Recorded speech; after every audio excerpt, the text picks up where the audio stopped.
Hello and नमस्कार दोस्तों, आइए आज एक इंपॉर्टेंट टॉपिक के ऊपर बात करते हैं जो सीपीसी से रिलेटेड है। दोस्तों सेक्शन 10 ऑफ सीपीसी बात करता है स्टे ऑफ सूट या फिर रेस सब जुडिस। दोस्तों ये इतना इंपॉर्टेंट है कि हर एक एग्जाम में, एलएलबी एग्जाम में, एंट्रेंस एग्जाम में आपको देखने को मिल सकता है।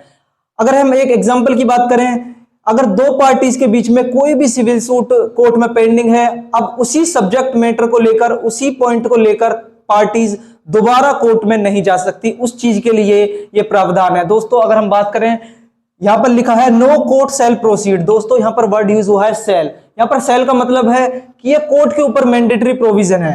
No court shall proceed with trial. दोस्तों अगर हम इंस्टीट्यूशन ऑफ सूट पर ये एप्लीकेबल नहीं है, लेकिन ट्रायल के ऊपर ये एप्लीकेबल है। Section 10 no court shall proceed with previous suit is pending by same parties और देयर लीगल रिप्रेजेंटेटिव। दोस्तों यहां पर वर्ड यूज हुआ है सेम पार्टीज और लीगल रिप्रेजेंटेटिव। अगर दो पार्टीज के बीच में या फिर उनके लीगल रिप्रेजेंटेटिव के बीच में, ये उसको भी बार करता है। Legal representative under the same title और relating to same subject matter.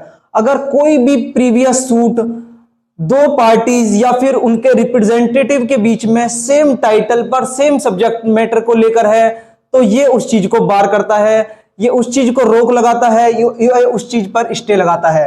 अगर हम इसके एसेंशियल कंडीशन की बात करें, तो यहां पर 5 एसेंशियल कंडीशन यहां पर दे रखी हैं। देयर मस्ट बी 2 सूट, मतलब यहां पर अगर दो पार्टीज हैं, उनके बीच में 2 सूट हुए हों, एक प्रीवियसली इंस्टीट्यूटेड जो उन्हीं पार्टीज के बीच में प्रीवियसली उसी सब्जेक्ट मैटर को लेकर डाला गया हो, एक सब्सिक्वेंट फिर उस दोबारा से उसी सब्जेक्ट मैटर को लेकर, उसी टाइटल को लेकर सब्सिक्वेंट सूट डाला गया हो। दोस्तों सेकंड हम बात करें बिटवीन द सेम पार्टीज और देयर लीगल रिप्रेजेंटेटिव। ये दो पार्टीज या फिर उनको लीगल रिप्रेजेंटेटिव के ऊपर भी बात करता है। अगर हम थर्ड पॉइंट की बात करें, मैटर इन इशू भी सेम हो, जो रिलीफ पहले सूट में क्लेम किया गया था वही सेम सेकंड सूट में भी क्लेम किया गया हो। दोस्तों यहां पर एक वर्ड यूज हुआ है मैटर इन इशू। दोस्तों जो भी पार्टीज हैं उनके बीच में जो भी इशू है वो सेम होना चाहिए। जो रिलीफ उन्होंने पहले वाले सूट में क्लेम किया था, सेकंड वाले सूट में भी उन्होंने वही सेम रिलीफ क्लेम किया हो। अगर हम फोर्थ पॉइंट की बात करें, तो जिस कोर्ट में प्रीवियस सूट पेंडिंग है वो कोर्ट कॉम्पिटेंट होनी चाहिए। दोस्तों यहां पर वर्ड यूज हुआ है कॉम्पिटेंसी ऑफ या फिर ज्यूरिडिक्शन ऑफ द कोर्ट। दोस्तों जिस कोर्ट में प्रीवियस सूट आपका पेंडिंग है, वो कोर्ट उस सूट को सुनने के लिए ज्यूरिडिक्शन होना चाहिए उस कोर्ट के पास, वो कोर्ट कॉम्पिटेंट होनी चाहिए।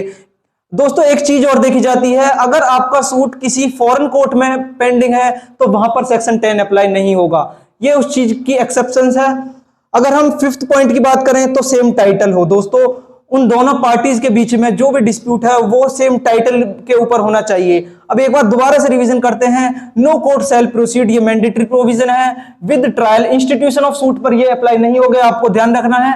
Where previous suit is pending by same parties और लीगल रिप्रेजेंटेटिव, जो प्रीवियस सूट है वो किसी दो पार्टीज या फिर उनके लीगल रिप्रेजेंटेटिव के बीच में होना चाहिए अंडर द सेम टाइटल और सेम सब्जेक्ट मैटर। दोस्तों उन पार्टीज के बीच में वही सेम टाइटल और उन्हीं सब्जेक्ट मैटर के ऊपर उन्होंने दोबारा सूट डाला हो, ये तब अप्लाई होगा। एसेंशियल कंडीशन की बात करें, देयर मस्ट बी 2 सूट, एक पहले प्रीवियस सूट इंस्टीट्यूट किया गया हो, एक सब्सिक्वेंट सूट हो बिटवीन द सेम पार्टीज और देयर लीगल रिप्रेजेंटेटिव। उन दो पार्टीज या फिर उनके लीगल रिप्रेजेंटेटिव के बीच में हो सकता है। मैटर इन इशू भी सेम हो, जो रिलीफ पहले सूट में क्लेम किया गया है सेम वही रिलीफ दूसरे वाले सब्सिक्वेंट जो सूट है उसमें भी वही सेम रिलीफ क्लेम किया गया हो। जिस कोर्ट में प्रीवियस सूट पेंडिंग है वो कोर्ट कॉम्पिटेंट होनी चाहिए। ऐसा नहीं है कि जिस कोर्ट में प्रीवियस सूट पेंडिंग था वो कोर्ट ही कॉम्पिटेंट नहीं थी तो तब सेक्शन 10 अप्लाई नहीं होगा।